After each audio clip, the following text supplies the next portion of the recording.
Hey, what's up everybody? Welcome back. It's Brennan again. Head turn of peace, checking in. A little bit of Zoolander Blue Steel action for you. It's a little bit rusty. Need to work on it. Need to practice my form. You guys know I'm a stickler for that. So I'm going to be able to throw this in with some Wendler sets, some plus sets, and get that head turn action going a little bit better for you. But in all seriousness, the reason you see me turn my head and the reason I did it last video, it's actually something I do in most videos. I just typically cut it out. But when I use my Canon DSLR and the lens that I'm using currently that has a very shallow depth of field, you'd probably notice when I first got this camera and first started doing videos, or people who use the DSLR themselves, they have a really hard time focusing because it's a pain in the ass when you're shooting by yourself to get yourself in focus when you're not actually in frame.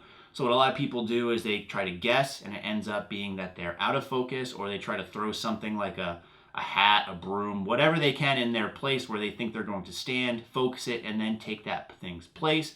But again, it leads to a lot of confusion. So what I do is I actually hook it up to my computer. So I'm looking at my computer screen or a laptop screen, whatever else I'm using, my iPad in some cases. And what I do is I use software to actually focus it right here while I'm in frame. So hopefully I'm always in focus. And that being said, I know a lot of you guys do pick up these cameras as well and have issues doing so. So in the future, if you want to see a video, maybe I'll tack it on to something at the end, or maybe I'll just do one outright and just show you how to do this to make it really easy to focus and use these cameras, because I know from experience it's a pain in the ass. But anyways, I want to talk about a couple of things these videos that isn't related to my camera or my head turn of peace. The first of which is the shirt I'm wearing, which hopefully you can see. And unfortunately now I have to do a head turn to see exactly where I can see. So you can kind of see it right there. I'm wearing an Andrea Valdez t-shirt. I've been meaning to wear this in a video. She sent me this about a month or two ago now. I want to say a big thank you to Andrea Valdez. You guys know I'm a big supporter of hers. She sent me this t-shirt as well as a racerback tank for my girlfriend, which I'm not going to show you her in because get your own damn girlfriend. But I wanted to say thank you, honestly, and if you haven't checked out her channel before, I'm going to link it in the description box, and I'm sure a lot of you guys are familiar with it.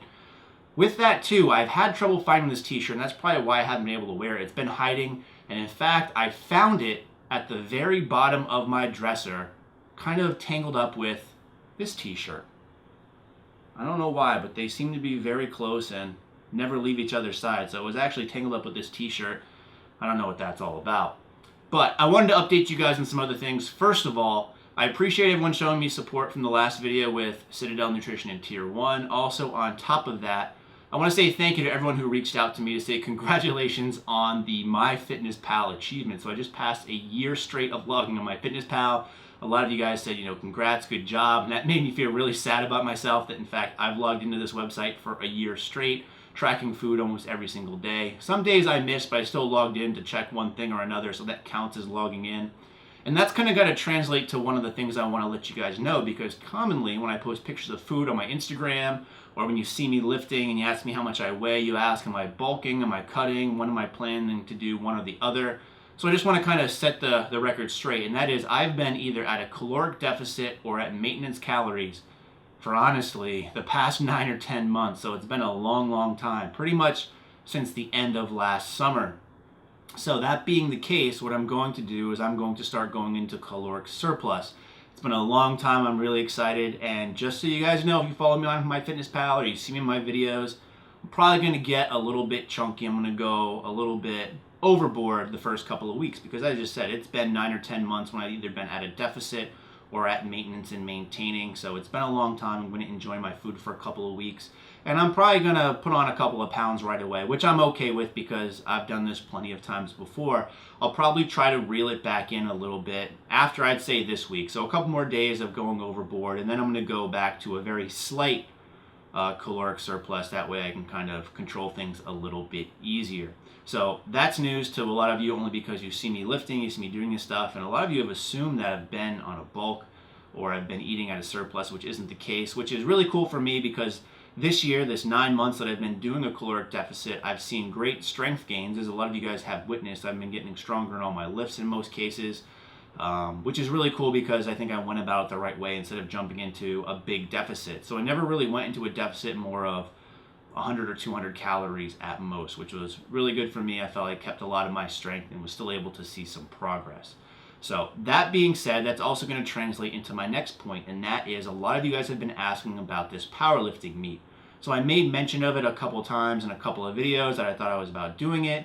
I posted things on, I believe, Instagram of the meet that I had identified, which was going to be in October. However, it was only a push-pull meet, so that means it's a deadlift and bench only. And I was actually sad about that because I wanted it to be a full powerlifting meet, which also would include squats. But looking at where I look, which is usually Powerlifting Watch, I believe the website is called, there is honestly nothing in my state that's listed there until the end of the year.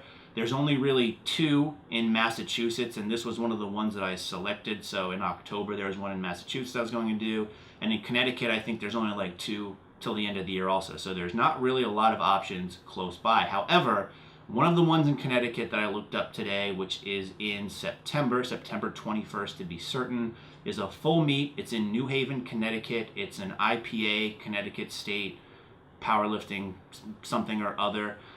September 21st, so I think I'm going to do that. I sent off an email to the guy running it just to kind of touch base, because what happened with the other one I selected, which is, again, was in Massachusetts in October, they didn't have enough entries, so they went ahead and just shut down the meet completely, which kind of sucks because I was really looking forward to it. But on the bright side, I think I've got a new one coming up. Again, this one's a lot sooner, so I really got to start busting my chops, as well as I don't want to go over my weight class, so I'm going to aim to compete at the 220-pound weight class, which is right about where I am now that I've been eating in a surplus for the past week and a half, 2 weeks.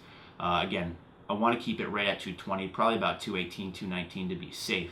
So I got to get in line with that because September 21st is going to be here before I know it.